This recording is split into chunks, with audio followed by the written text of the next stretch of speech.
Hello, everybody, and welcome to the Mamaverse, the ultimate self-care journey for all mamas. My name is Tu-Hien, and I will be hosting all these IG lives that we're doing. So the Mamaverse is a place where we create fun self-care challenges.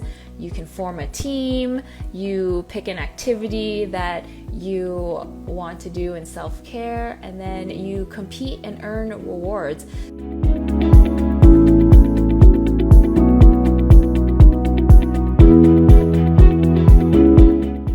3 times a week, I will be hosting these Instagram lives where I'm going to bring in guest experts in self-care and wellness. So today I'm going to bring on our guest, Dr. Candace, and the topic of the day is going to be burnout and fatigue, moms putting themselves last. Hi! Hello. This is Hi, awesome. how are you? I'm well. How are you? Good. I was just hyping you up and doing a quick little intro. Welcome to the Mamaverse IG Live. Uh, Candice, do you want to do a quick introduction of yourself? Yeah, sure. Thank you so much. It's great to be here. So hello to all those that are watching and will be watching. So my name is Dr. Candice Staniek. I'm a naturopathic doctor, spiritual yogi, speaker, author, and where do I go from here? Yeah. I love, I guess part of my mission or to share with others is that I truly believe that individuals, if they're given the right tools, can heal. So that's what I'm here to share. Okay, awesome. So this is a community. We're all moms, and we're trying to figure out how to be the best that we can be. And we know that takes a lot. That means we have to take time to take care of ourselves so that we can take care of our families as well. So could you just give us a little bit of background in what exactly a naturopathic doctor does for those in the audience who may not be so familiar with this? Yeah, so I'm going to back up just a little bit so people have some context. I think there's some Mm-hmm. misconceptions out there about what we do or what we can help or our philosophy. So one of the things just for the audience to know is that naturopathic medicine doctors have a different treatment philosophy than medical doctors. And you can go on any website and find this out, but the medical doctor treatment philosophy typically is around symptoms.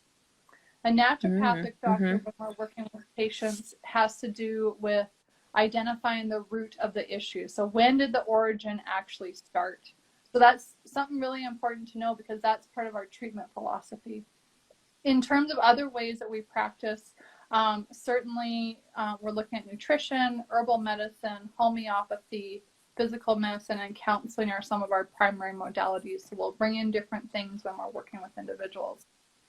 Okay, this is so what inspired you to get into this line of work?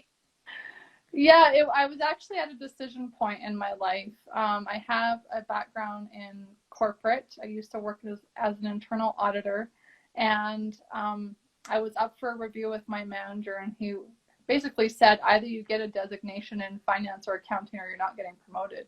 And I thought, well, I would like further education, but it might not be in that. So it sent me on probably about a 6-month journey of really investigating other master's or degree programs. And what was interesting was that I had sort of tweaked some interest in naturopathic medicine, but another naturopathic doctor said, don't do it. You're not going to like it. So I had put it on the back burner, but when I had come across the principles and the philosophy, I was like, I'm already living my life like this. And what better way to share health and wellness with other people, because it's part of really who I am.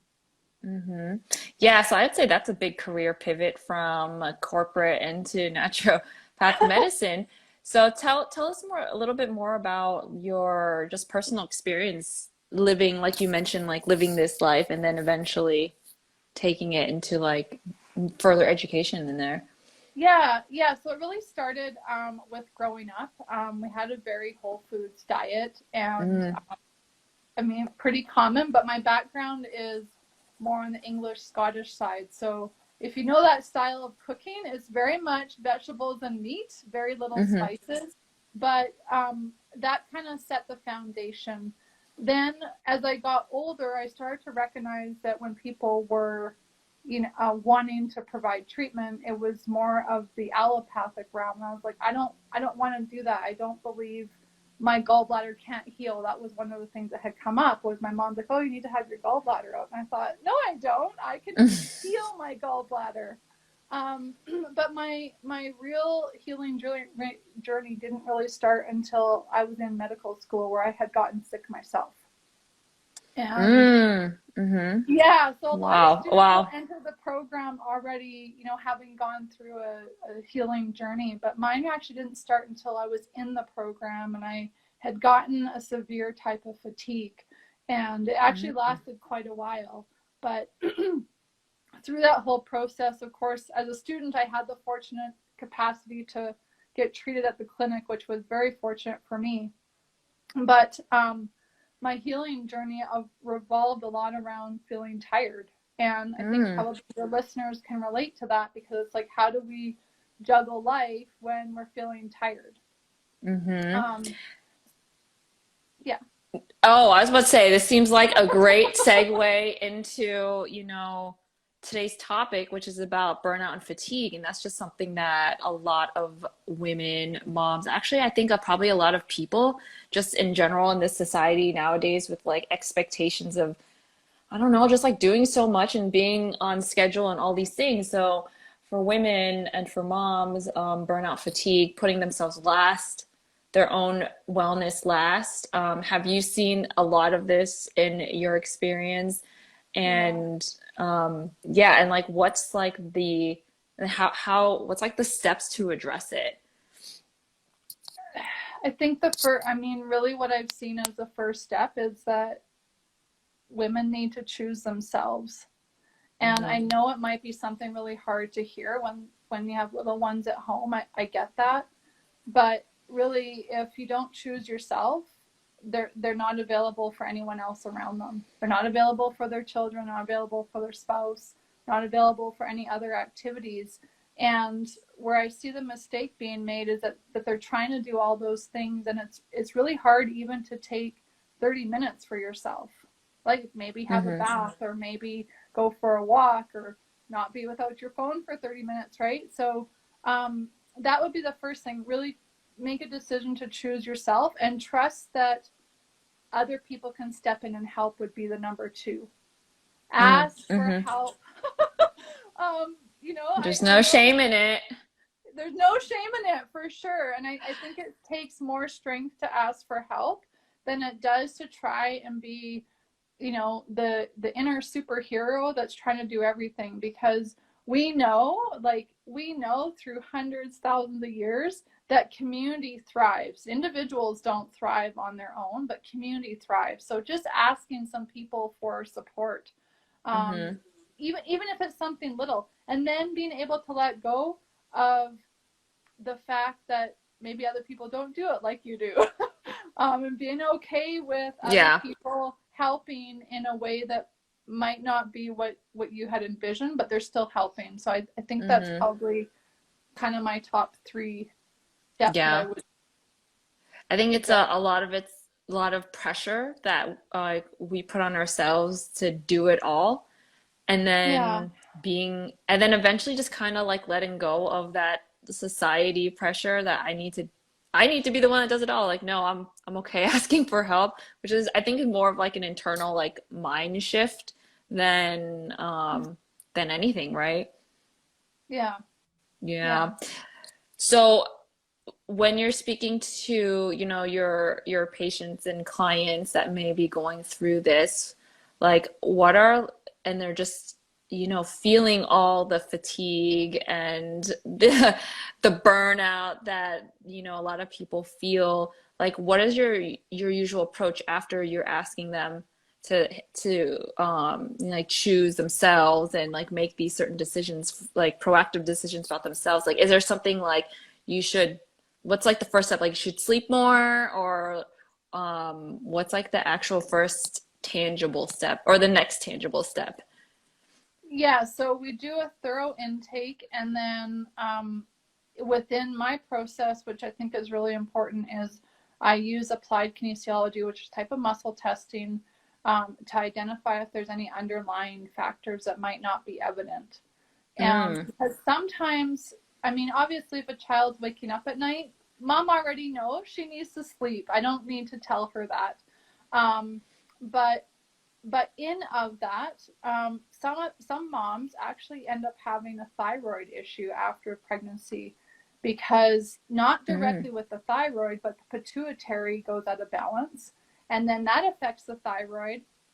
And so we need to assess, is there a pituitary issue? So I'm looking to assess what are other factors outside of sleep that could be causing mom to feel tired. And so sometimes Mm. it's an infection, and sometimes it's, a little bit of a hormone issue, not being the only case, but that's part of it. So that we really want to assess what are the other factors that are happening, because if we don't address those, I could tell mom to sleep all the time, and that's just not going to solve the problem. Mm-hmm, mm-hmm, So, how would you compare the difference between your approach versus just going to a regular doctor, which I think most people, including myself, like that's what I know. I wouldn't Yeah. even know that there's other different options to look into other than like going to a doctor. Like, what kind of advice would they give versus like what you would give? So, very common advice is more sleep, more Mm-hmm. water, exercise, but exercise can be contraindicated sometimes. Sleeping medication and antidepressants. Oh, So okay. you Wow. can see when, if you have a thyroid issue, and antidepressants really not your treatment. Mm. So the way that the um, two sets of doctors, two different types of doctors function differently is that often when you go to your medical doctor, you're having a 10-minute visit. So they're Mm-hmm. not Like literally identifying. 10 minutes. Yeah, yeah. So they're not in a position to say, what are all the things that you have going on in your life that could be contributing to your fatigue? Because I'll tell you, fatigue from a doctor's point of view actually is super difficult to diagnose and treat, because there's so many conditions that create fatigue. From a Mm. naturopathic point of view, we are having a 60 to 90-minute visit just to identify what's the history that we're seeing in our patients and clients, and then asking questions, and then doing assessment, to really narrow down those pieces and identify, do we need further testing? Can we tweak the lifestyle to help support? Is there a way to provide support that might be natural versus a medication? So there's much more investigation into what's going on. So the treatment approach ends up being different, because we look at all those factors in a longer period of time. Yeah. Wow. I really like that approach, a very thorough approach, especially if you're I've never spent more than 15 minutes with the doctor when that's really interesting because like how could they really know what's going on in 15 minutes even though I say my answer is like, "Oh, I feel fine," or "I feel like this hurts." I could Yeah. also be lying, like, like, and then Yeah. they need to, or maybe I'm just like brushing it off or something, and then they need to like Yeah. triangulate and figure it out. So I think a more thorough investigation or just a thorough conversation could probably uncover a lot of things, like you said. Yeah. I mean, Um, if you think in the first, 5 to 10 minutes of most people interacting with each other, that's about rapport building. So mm-hmm. if you rapport build for 5 minutes, now you're left with five minutes to remain to figure out what's going on.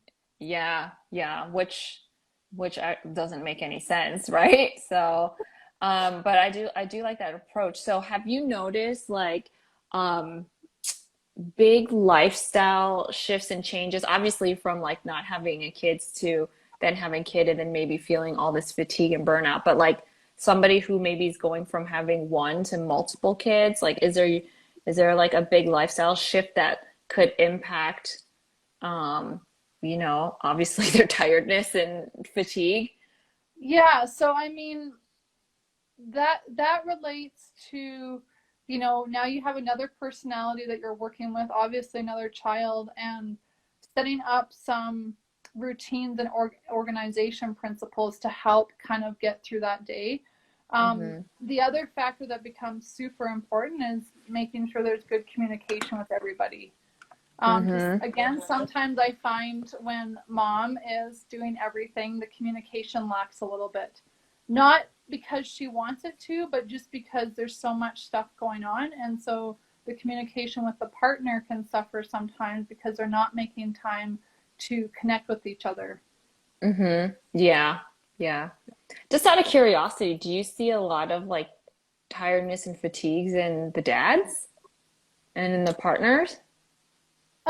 Yes, if dad is getting up in the middle of the night, trying to help look after baby. I do see that quite a bit, and parents trying to navigate what that looks like, especially if dad is still working full time. And I think that's a really important conversation to have, because mom, can stay home and have a nap, right? Now Sometimes. sometimes. Yeah, sometimes.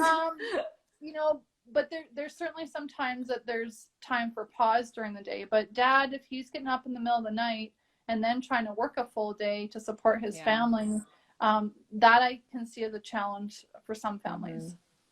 Yeah, it's really interesting, as the more experts I've been bringing on for this like Mamaverse IG Live series and hearing about the challenges that women go through, and not only the women but like their partners as well. It's just like amazing how much people deal with, especially nowadays with all the expectations, working full time, commuting, especially now that things are hopefully kind of going back to normal, commuting, taking care of a small child, or if you have multiple children. I often wonder how my parents did it. Like, and I mean, I only have one child, and I just feel sometimes overwhelmed by all the things. So I really do wonder, like, how did my parents do it? And like, how do people do it? I think it's really something that I don't know. I just respect all the parents out there, because there's just so much going on for every single one of them. Yeah. Yeah. Well, I think there's certainly a different lifestyle that was present when your parents were raising you versus you having your own child, right? Yeah. Because there wasn't Instagram a long time ago. Yeah. So it's kind of interesting to see. There's definitely a lot going on, and there's a lot more opportunities, but I think it comes down to parents kind of making decisions that are good for them. So what tips would you give to a mom to make sustainable changes in their life to help them through this period of trying to avoid burnout and, mitigating the fatigue? Yeah, so some of the baseline things would be a standard multivitamin on board. I have found some moms stop the prenatal vitamin once baby's born. And so it's super important to continue that, especially if breastfeeding, but even if not breastfeeding, because if a woman decides to have another child, the body needs to be replenished. And one of the ways to do that is with a prenatal vitamin. Another aspect I would say is trying to carve out a little bit of time, even if it's 15 minutes, just for you, to do something you want to do, not what someone tells you think you should do. But I really emphasize what you want to do, because so many times it's like, oh, I need to do yoga because it's good for me, or I need to, I don't know, go for a walk because it's good for me, not because you genuinely want to. So find something you want to do, but also maybe not connected to social media. Yeah. Because I think having a little bit of break from social media is a healthy thing, so that mom can just reconnect with herself. Yeah. That's a big part. That's a big reason of why I'm building the Mamaverse. It's the self-care that the women like, taking time out for themselves and doing the things that they want, so that they can feel good, and then so they can be their best for their families. So, And then um, my third tip, if I can share one, would be don't be afraid to be who you are around your children. One of the things I've seen happen is, you know, mom has baby and now she's not doing yoga. And it's like, do yoga with your baby, right? Go for a walk with your baby, go hiking with your baby. Because that's part of the environment that they grow up in, right? And I see so many moms put their love for activities aside when baby comes. And, you know, it's part of who they were before baby was there. It's part of who their family was before baby came along. So that would be my third tip, is to not lose themselves in the experience of mom, because they were all these other things beforehand. Yeah, I love that tip. I love that tip. You did mention yoga. Are you a big yogi? I'm not a big yogi from the physical practice itself, but I am a yogi from a spiritual practice. So I do meditation and working on being present in the moment. I did yoga last year for a year to kind of help ease some back pain I was having, and it worked. That's So I do good. incorporate yoga from time to time in my other exercise. Yeah, yeah. And then I hear you're also a Yes. speaker author, right? Right? Mhm. Yeah. So what publications have you written? Yes, I have just some general articles out there in different realms, but I have a chapter in a book called The Blue Life Universe, Volume 2. So one of my chapters is in there. And then speaking is a little bit random at the moment, but networking groups, I've been doing some speaking and hope to be on larger stages eventually. Yeah, I love speaking engagements too. So just Yeah. it's just a nice way. And then, right now we do it virtually, but it's a nice way to get in front of new audiences and introduce what you do and everything. Yeah. Um, so tell the audience, where can they connect with you and how can they work with you? Yeah, so you can connect with me on Instagram. So I believe that will be in the chat.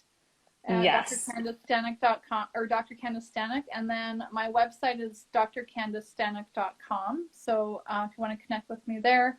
But Instagram would be a great way. If you DM me, then I'm more than happy to get back to you. Excellent. Is there any offer that you want to share as well? Do you have any Oh, offers that you want to share as well? Yeah. oh, that's a surprise. Yes, I have a 6-week Energize You program, which goes through really setting up the foundation lifestyle changes. One of the elements that I think the audience would love is kind of detoxing the home, because little ones touching everything, we definitely want to make sure they're not taking in all the chemicals. So there is a module in there where I talk about setting up the home for a safe environment. And then they can get more details on this on your website or just DMing you or both. Yes, so I actually have a separate website for that. It's called thrivingandvibrant.com. But Okay. certainly if they DM me, I'm happy to share the link with them. Yeah, that sounds great. That sounds really interesting. I feel like a lot of the moms would be very interested in learning more about that. But Candace, thank you so much Oh, for joining the Instagram live. It was kind of a last minute, but like I really appreciate it. I know that the audience has will find this information so valuable, and being able to think about their health more holistically, and like you said, not so like just symptoms, like yeah. isolating via symptoms. So I know that this will be like a new shift of thinking about wellness. And then for Awesome. everybody who's watching live or on the recording, don't forget to sign up. Click the link in the bio to join the Mamaverse, and we hope to be able to invite you again into the Mamaverse, and yeah, Yeah, and that learn would more be from awesome. you. All right, cool. Sure. Thank you so much. Thank you. Thank I you. hope you have a great day. You too. Bye. Take care. Bye.